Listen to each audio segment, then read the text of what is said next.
တခါလေကြာရင်ကိုဘာဖြစ်လို့ဖြစ်နေမှမသိဘူးစိတ်တွေအရင်ရှုပ်ထွေးနေတယ်ဘာလို့လောက်မှမသိဘူးဆိုတဲ့အခြေအနေမျိုးရှိတယ်ပေါ့နော်အဲ့လိုမျိုးအခြေအနေမှာဆိုလို့ရှိရင်လုပ်လို့ရတဲ့အချက်လေးတွေကိုမျှဝေပေးသွားမှာဖြစ်ပါတယ်ရှင်နံပါတ်1အနေနဲ့ဆိုလို့ရှိရင်လမ်းထားလျှောက်တာမျိုးပြီးတော့ workout လုပ်လိုက်တာမျိုးကိုအားသာရအားကစားတစ်ခုပေါ့နော်အဲ့လိုမျိုးလုပ်လိုက်တာမျိုးလုပ်စီခြင်းနဲ့ပြီးတော့နံပါတ်2အနေနဲ့ဆိုလို့ရှိရင်ကိုတယောက်တည်းကိုမနေစေချင်ဘူးတယောက်တည်းမနေနဲ့ကိုချစ်တဲ့သူတွေနဲ့ကိုမိသားစုတွေနဲ့တူနေတာမျိုးဒါမှမဟုတ်ကိုတငယ်ချင်းတွေနဲ့တူနေတာမျိုးအဲ့လိုမျိုးပြောပွဲစားထွက်တာဖြစ်ဖြစ်ပေါ့နော်အဲ့လိုမျိုးတော့နောက်တစ်ချက်ကကျတော့ channel လေးရေးတာပေါ့နော်ဒီ channel လေးရေးတဲ့ဒီလန်ကတကယ်ထိရောက်တယ်အဲ့လိုကိုစိတ်ထဲမှာရှိနေတဲ့အဆိုင်ခဲတွေကို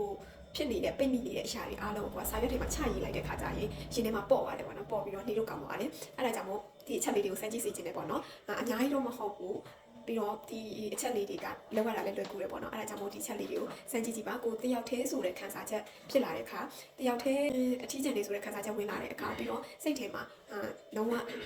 နေရတာအဆင်မပြေဘူးဆိုတဲ့အနေအထားဖြစ်တဲ့အခါမလန်းမဆန်းဖြစ်တဲ့အခါမျိုးပေါ့နော်အဲ့လိုမျိုးအချိန်မျိုးတွေမှာဒီလိုလေးတွေစမ်းကြည့်စေချင်ပါတယ်ဒီလိုလေးစမ်းကြည့်လိုက်တဲ့ခါကျလို့ရှိရင်ခန္ဓာကိုယ်ကပေါ့ပါလန်းဆန်းပြီးတော့ဒီလိုအရန်ကောင်းတာကိုတွေ့ရမှာပဲဖြစ်ပါတယ်